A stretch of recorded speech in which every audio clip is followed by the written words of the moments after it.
So work and travel in New York City sounds like the best option, right? Sounds like a dream. Sounds like something that everybody would want to do. Well, it is. It actually is. It's actually a pretty good experience. I won't lie to you. However, it is to an extent. New York City actually isn't the best place for work and travel, contrary to popular belief. And in this video, I'm going to address all the things to consider when going on work and travel in New York.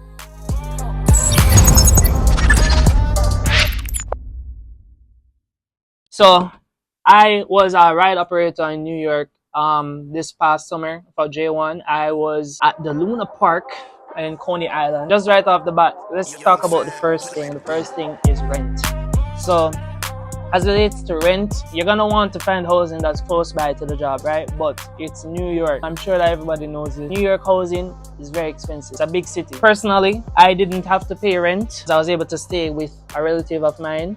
This past summer I stayed with my brother who lives in Queens, but my job was in Brooklyn, in Coney Island. So of course you can imagine me having to travel back and forth, but I'll get into that a little bit later. I know some persons who are paying like $1,000 a month, $800 a month, or if they're paying on the weekly basis, they're paying like $200, $500 in some cases for the week. But I also know about some persons who are paying like $150 for the week or so. But in some cases, it's very circumstantial. In some cases, you can get lucky and you have a landlord who is, for example, who's Dominican. Dominican students can live with a landlord who's Dominican, and they'll be more accommodated by the Dominican landlord, and so they get better housing despite paying a lower price. Very circumstantial. It's definitely a hit or miss, and it's something where you have to research and be able to have some kind of connection. My advice to somebody who's going to work in New York would be to try and live with somebody.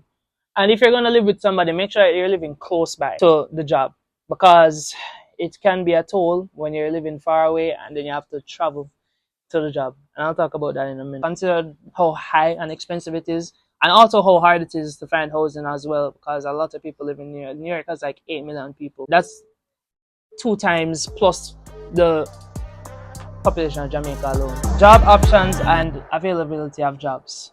So as I said, I was a ride operator at Luna Park in Coney Island. That was a pretty good job. It's a ride operating job, and so the schedule changes every week, but nonetheless, it was pretty good. It was fun. The employers were fun people. I had a good time there, to be honest. As it relates to the other jobs that were in the area for J1s, I know that there was a Nathan's Famous. They do like hot dogs and hamburgers. There's also the little like beach stores, candy stores, Subway. As it relates to second job options, there are actually not many. There's not a lot. As much as there's a lot in New York, as it relates to them being an option for you, it's not really an option, to be honest, because in New York there's so many immigrants. There's a lot of persons there going to work a job, so naturally because of that there's not many stores are hiring, because everybody over there is working. Literally everybody have a job over there, so not many people are hiring. It was very hard for me to find a second job. I was blessed to be able to have gotten the second job that I got, which was at a McDonald's. And here's a fun story. I actually went there already the first time, and it was a no off the bat. It was a no. They were not hiring. I went around, I got sad. I literally was sad for like a couple of days over there. I was sad for probably a week. Coming off of a unsuccessful job hunt, I wasn't able to get a second job, and it was looking very bleak. But then I went back to that McDonald's, not really looking for a job, but really looking for lunch. And then I just so happened to ask the person who was cashing me again. I just like, off the whim, like, are you hiring right now? This was probably like a week after I had already asked the first time. And then turns out that person was the hiring manager who was cashing me. That was literally just like, I feel like that was a stroke of luck. They said yes, and then I literally started working like the following Saturday. Quite literally. Got my uniform and everything. That was just one of those things, because I know a lot of Jamaicans who were on the program with me, who worked at the same job as me. They were unable to get a second job. I was really, really grateful. I literally tried recommending them to my McDonald's, and it was just like, it wasn't easy for them to get another job. I know a lot of them who actually ended up just working at the amusement park alone, and they weren't able to get a second job. And that's honestly the reality. It was very hard to get a second job. I was just happy. I'm lucky. To be honest, I'm blessed. I'm happy about that. But all that to say, When you're going to New York, keep in mind that getting a second job is not gonna be a readily available option for you. You should probably take that into account and into consideration when planning to go to New York. It's hard to get a second job over there. And if you do, you're lucky, you're God blessed. Yeah. So something I really want to talk to you guys about is expenses. New York is expensive. The rumors are true. It is expensive. Buying regular groceries is like even $1 more than what you're paying in other states. Guys, it adds up. Expenses adds up so much. I spend so much money. Even if it's just by virtue of me going outside, I spend so much money over there. I mean, that was also in part because I was also staying with my family. And because of that, when I'd go out, it's courtesy for me to like pay for like my sister expenses for some stuff and like my nephew and stuff like that, you know. So it's like it's a courtesy thing. So when you're thinking about living with family, you should also consider that you can't really just live rent free per se. It's rent free, but also it's to a limit. Like you have to contribute to the household expenses nonetheless. As it relates to transportation, because I live so far, I had to take 2 trains. So I had to pay money for the train. It was a daily thing. I was going to Coney Island and back daily. And on my days off, if I'm going to like the mall or something, I'd have to spend money on the bus or the train to get there. So that's something to take into consideration. If it is that I'd miss the bus or the train, I would end up having to take Uber. And because of how far away I lived from the job, the Uber was running me like $40 per trip. So it would be like, if it is that I'm late, I would literally have to pay the price. I'm paying the price for being late. Nothing hurts more than when you think that you're on time, and when I'm walking to the train station and you just see that same train that you're supposed to get leaving the station after thinking that you're on time. That literally did reach me 2 times and I was so upset. It's expensive. You spend money just by virtue of living in New York. You're spending that money. Also, I didn't mention this, but New York pays. Like the jobs that I was paying, I was getting good pay at those jobs, but by virtue of the expenses, it kind of adds up and evens out again. So it's like, if you're better at saving than me, then you might stand a better chance though. This also leads into the other topic that I want to talk about, which is the experience.